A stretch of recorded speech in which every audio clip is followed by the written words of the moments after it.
La thématique de la nature, elle est vraiment arrivée dans mon album qui s'appelle La Saga de Grimr, et où je pense que c'est arrivé un peu malgré moi, mais à mettre en scène l'Islande.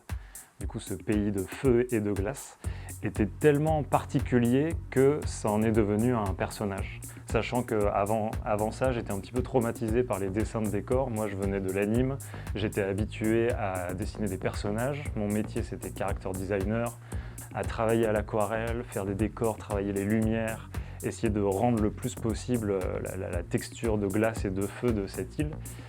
Ça a développé mon intérêt pour le dehors de l'humain, donc la nature. Et s'en sont suivis en fait plusieurs bandes dessinées qui traitent de cette thématique-là.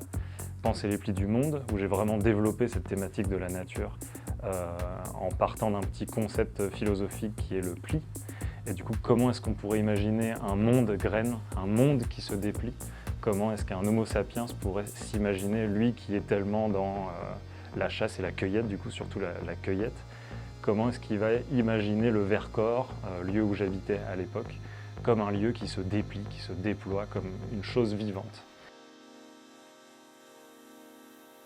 Oui, alors du coup, c'est vrai qu'il y a un gros virage graphique à partir des Paisley et qui du coup se caractérise par un retour au numérique. Alors je suis quelqu'un qui se lasse très vite de ses propres tics graphiques et j'avais envie de quelque chose de plus moderne, de plus pop. Et sur les Paisley, on a fait un peu une sorte d'innovation technique, c'est-à-dire qu'on a utilisé une encre fluo.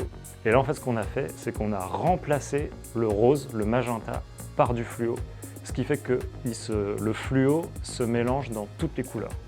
Du coup, ça permet d'avoir, quand il se mélange au cyan, ça permet d'avoir du violet beaucoup plus pétard, beaucoup plus puissant qu'un violet classique, et des oranges aussi. Quand le magenta se mélange au fluo, là ça marche extrêmement bien et ça explose les couleurs. Et j'aimais bien essayer de remoderniser cette image de l'écologie. L'écologie, ça peut aussi être pop, ça peut aussi être hype.